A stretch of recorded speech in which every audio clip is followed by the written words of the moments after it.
So, hi mga kahepep. So, ngayon, eto, ibibigay ko na yung hinihingi yung story time about dun sa sinuntok ko na guy.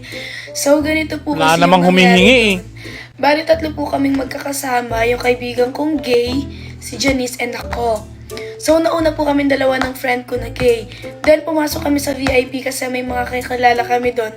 And pinapunta ko ng friend ko doon sa may VIP. Then, suddenly, andun po yung AFAM na yon. And then, hinawakan niya yung pet ko. Then, nagsalita sa akin yung kasama niya na, pagpasensyahan niya na po lasing. Okay, pinalagpas ko. And then, saktong, fast forward, saktong palabas ako dun sa may pinto ng bar. Ginawa nung Amerikano, hinawakan na naman yung pet ko. So, ginawa ko nun, hinampas ko siya ng bag, tsaka ako siya inilisan. Then, eto na, fast forward ulit. Tumawag po sa akin si Janice kasi sa labas na po siya and wala siyang pambayad ng Grab niya. Kaya nagsabi siya sa akin na, pahiram ako ng cash. Shoutout sa'yo, Janice. Wala kang pambayad ng Grab pero may pang-gimmick ka. Shoutout sa'yo. Good job. Hawak ng hawak sa akin, kanina pa ganyan.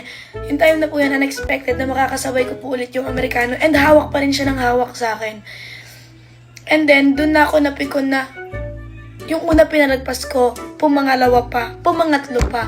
So, hindi ko na pinayagan. Kaya ang ginawa ko, nung time na yon, hindi ko alam na nag-video. Teka, ano ba yan? Hindi ba talaga maiwasan? Talagang kahit saan ka magpunta, nandun talaga yung APAM? I mean, hindi mo rin maturo sa bouncer. Oy, bouncer, hawak na hawak ng puwet to. Paalisin mo naman to sa akin. Huwag may dikit sa akin to. Hindi ba pwedeng ganon? Talagang hindi ka makaalis talaga. Hindi mo talaga siya maiwasan, no? Okay. Yung pala si Janice, ayun, nasuntok ko na siya and nahampas ko siya ng bag kasi nga, sobrang na yung ginawa niya and sobrang pamabastos na yung ginawa niya sa akin. And hindi ako pumayag nun, nagaganunin ako. And especially wala Okay, rin ako valid kasama naman. mga lalaki. And alam kong kaya ko sarili ko and alam ko sa sarili kong nasa lugar yung tapang ko. And guys, sa mga bobo dyan na sinasabi na ganun kasi yung suot ko or whatever, kahit ano pang suot ko, kahit magpatit bra ako, pumasok ako ng bar, kulang bastos, walang mababastos. Ganun yon. Walang problema sa damit namin ng mga babae kung ganun kaming manamit. Ano bang gusto niyo? Papasok kami na... Try mo. I challenge you. Valid naman yung reaction mo, kaya mo nasaktan yung foreigner. Sige. Pero I challenge you. Tignan natin. Try mo. Papasok ka doon na naka-bikini, na naka-bra sa bar. Tapos magpapapasok din ako ng isang babae na maayos ang pananamit. Bilangin natin kung gaano karami mang babastos sa'yo at kung gaano karami mang babastos sa babaeng nakadress. Testingin natin experiment mo. Tignan natin kung hindi nagmamatter yung pananamit. Okay? Pero I get the idea. Yung point ninyo na kapag walang bastos, walang mambabastos. Gets ko yun. Pero wag ninyong alisin yung kapangyarihan sa sarili ninyo na pwede kayong magsuot ng maayos, ha? Diba? Ang hilig nyo magpa-sexy. Tapos pag sinexualize kayo, bakit mo sinesexualize? Ang hilig nyo maggano ng mga osos ninyo sa internet. Tapos pag pinuri yan, sinabi na, ang laki naman ng melon mo. Ang bastos mo! Bakit mo yan melon ko? Diba? See? Kung gaano ka-low IQ yung argument ninyo sa ganitong, ang low IQ talaga, promise. Kaya ako, naniniwala nga ako eh. Ang mga babaeng thirst trapper, hindi matalino. Challenge me, guys. Challenge nyo ako. Majority of thirst trapper, majority ng mga bold sexy artists, majority ng mga nasa corn industry na babae, basta lahat ng mga nagsisexualize sa sarili nila, majority of them, low IQ. Kaya nga dun yung pinili nilang landas eh, kasi nga hindi nga sila matalino. Tuloy natin. ng bar ng naka-duster, naka-pajama, nakapantulog. Ano ba? Daw ako, hayaan ko kayo opinion yan, kanya-kanya. Bakit ganun ka-exage yung paliwanag mo doon? Hindi ka talaga nag-iisip talaga, no? Bakit panjama? Bakit pantulog? Bakit hindi na lang maong, pantalon, o Salcedo outfit, yung mga pang BGC type shit na outfit, like, medyo maayos naman, hindi naman revealing. Diba? Pwede naman yun eh. Bakit pupunta ka sa panjama? Naknang teteng sobra exage naman yan. Ba't panjama pipili mo? Ba't duster pipili mo? Pwede naman pantalon, pwede naman maong, t-shirt. Maganda ka pa rin naman nun. Bakit kailangan labas yung osus pag pupuntang bar? I mean, well, life nyo yan. Pero wag nyo kaming diktahan kung mapagkakamalang ka naming 304, kung yung pormahan mo 304. Di ba? Wala naman kaming galit sa mga 304. Wala naman kaming galit sa mga nagte-thirst trap eh. Pero kayo, ang problema ninyo, magte-thirst trap kayo, pero gusto ninyo yung judge sa inyo pang birhen. See? Hindi siya nagko-connect. Hindi ka pwedeng pumunta dito, tapos marireceive mo pa ganun. Hindi. Kapag pumunta ka dito, ang consequences niyang paganyan din. For example, ako, pinili kong buhay is magnanakaw ako.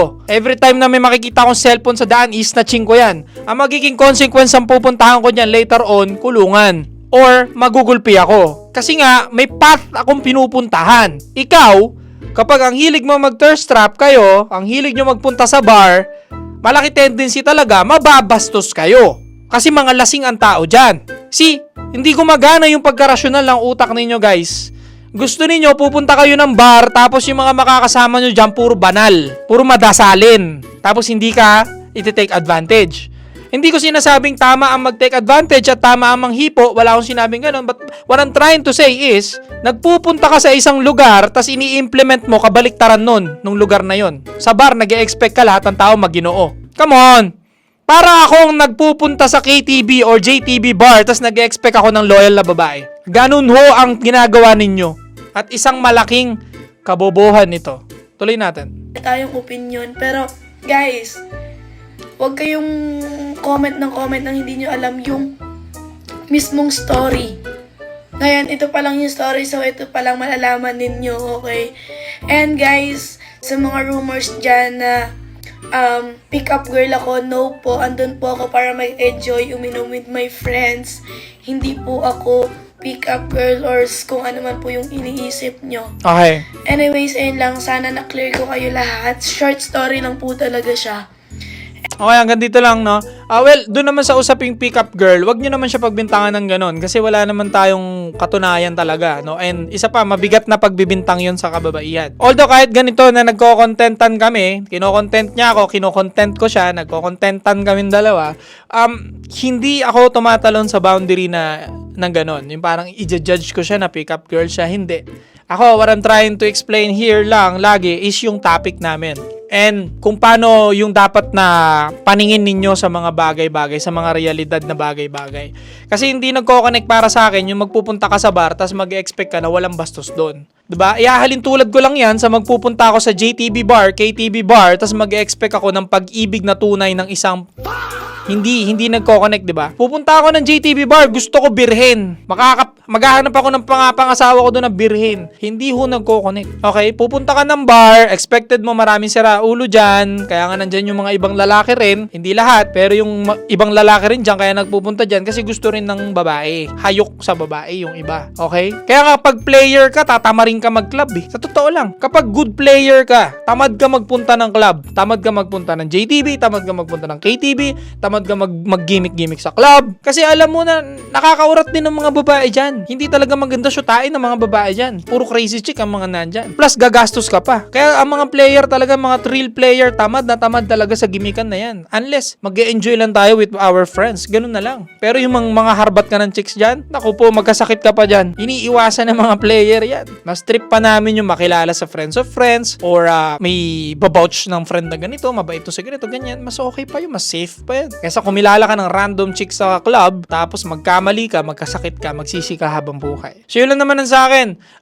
Sa part 2 neto, ilalabas ko yung nag-message sa akin na pinsan daw nung foreigner at ibibigay naman nila yung komento nila. Abangan ninyo yung next upload ko mamaya. No? So kay Stephanie, sana mapag-isip-isip mo rin itong mga sinasabi mo sa internet dahil marami pang time para matuto ka pa ng mga bagay-bagay. Bata ka pa naman, naniniwala ako marami pang room para mag-grow ka pa as a person. And hindi naman natin siya pwede i-judge kaagad na kesyo ganito reaction niya ngayon, ganyan na siya habang buhay. Hindi. Naniniwala ako na lahat ng tao may karapatan mag-grow at habang nabubuhay tayo, pwede tayong mas tumalino pa. Okay? Mag-ingat tayo palagi. Stay cold.